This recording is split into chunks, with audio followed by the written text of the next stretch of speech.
ओम नमः शिवाय। नमस्कार दोस्तों, स्वागत है आप सभी का हमारे YouTube चैनल पर। दोस्तों, आज मैं आपको शिव महापुराण की कथा सुना रहा हूँ।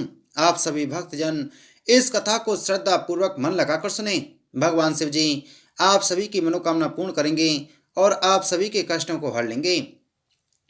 ब्रह्मा जी ने कहा, हे नारद, इस प्रकार निर्विकार एवं निराकार पर ब्रह्म की बहुत प्रकार से स्तुति करने के उपरांत हमने उनसे यह प्रार्थना की, हे प्रभु, आप हमारे समक्ष अपने स्वरूप को प्रकट कीजिए। मेरी तथा विष्णु जी की यह प्रार्थना सुनकर भगवान सदाशिव अपनी परम शक्ति सहित उसी क्षण प्रकट हो गए। उनका शरीर श्वेत पत्थर के समान गौर था।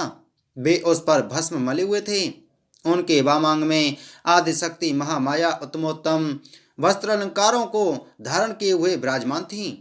इस प्रकार जब उन्होंने अपना दर्शन दिया तो उनके स्वरूप को देखकर हम दोनों को इतना अधिक आनंद हुआ कि उस प्रसन्नता से हमारे नेत्रों में आंसू बह निकले और वाणी गदगद हो गई। कुछ देर पश्चात जब हमें चैतन्यता प्राप्त हुई तो हम हाथ जोड़कर उनकी स्तुति करते हुए बोले, हे प्रभु, हमारा यह पारंपरिक विवाद शुभ ही हुआ जो हमें आप परम प्रभु के दर्शन प्राप्त करने का सौभाग्य मिला। निश्चय ही हमारे शुभ कर्मों का उदय हुआ है जो हम आपको देखकर लोक परलोक का आनंद प्राप्त कर रहे हैं। हे प्रभु, हमसे जो कुछ अपराध हुआ उसे आप कृपा पूर्वक क्षमा कर दीजिए। हम दोनों ने भगवान सदाशिव को अपना स्वामी स्वीकार किया और अत्यंत नम्रता पूर्वक अपने हाथ जोड़ते हुए उनकी महान महिमा का वर्णन किया। तत्पश्चात हम अपने मस्तक को नीचे झुकाए हुए उनके चरणार बिंदों की ओर देखने लगे। ब्रह्मा जी ने कहा, हे नारद, मेरे तथा विष्णु द्वारा की हुई स्तुति को सुनकर भगवान सदाशिव ने मुस्कुराते हुए इस प्रकार कहा, हे ब्रह्मन तथा हे विष्णु, तुमने हमारी माया के मोह में पड़कर परस्पर युद्ध किया और अंत में हमने तुम दोनों को अपना भक्त जानकर अपना लिंग स्वरूप प्रकट किया जिसे तुम दोनों में कोई नहीं पहचान सका। अब तुम्हें यह उचित है कि पारस्परिक विरोध भाव को त्याग कर तुम दोनों ही अहंकार को नष्ट कर दो और वह कार्य करो जिसकी हम तुम्हें आज्ञा देते हैं। हे नारद, इतना कहकर भगवान सदाशिव ने श्वास के मार्ग द्वारा मुझे संपूर्ण वेद पढ़ा दिए।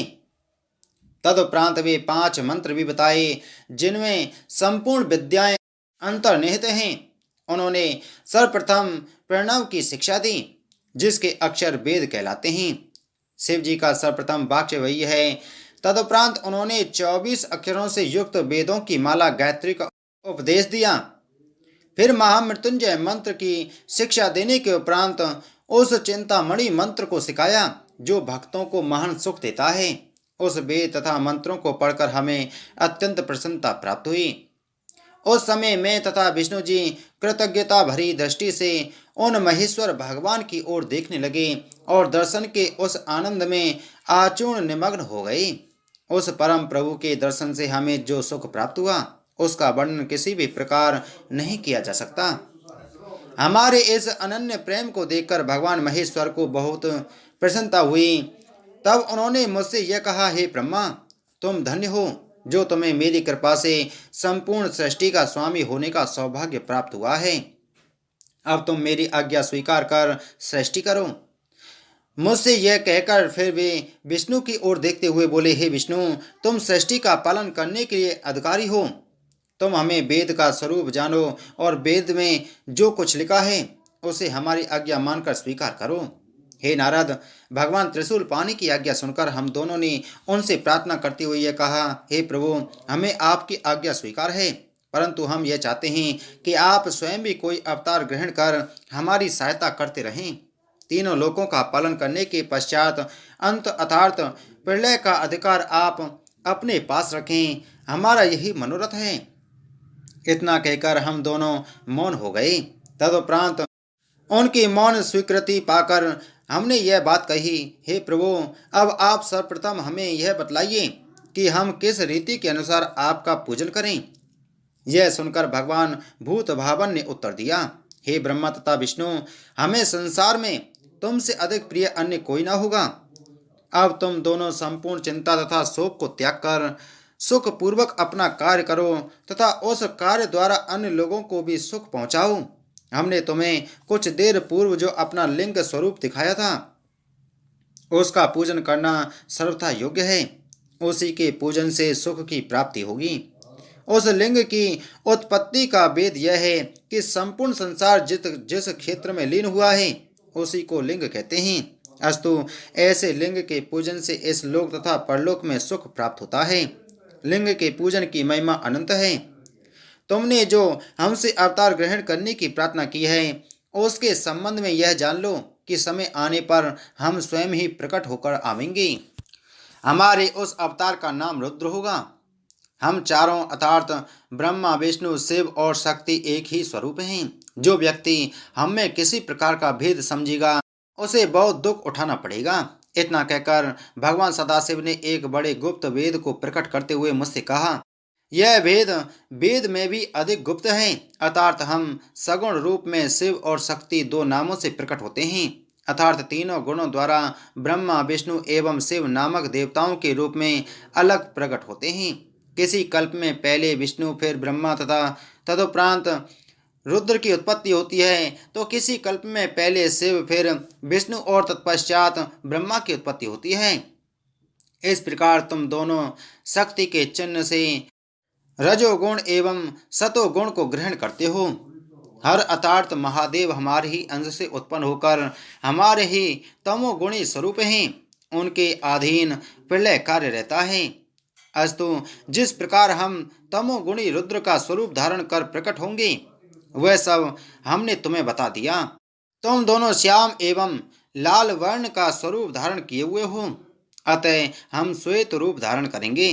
तुम दोनों पर तमोगुण का प्रभाव न होगा, परंतु हमारे रुद्र स्वरूप की यह स्थिति होगी कि वह तमोगुण से संयुक्त होने पर भी दिन रात पवित्र योग में निमग्न रहेगा। हे नारद, मुझे आज्ञा देकर भगवान सदाशिव ने विष्णु जी की ओर देखते हुए ये कहा, हे विष्णु, तुम संपूर्ण जीवों का भली प्रकार पालन करना। हमारी दाहिनी ओर से ब्रह्मा और बाएं ओर से विष्णु तथा हृदय से रुद्र की उत्पत्ति होगी।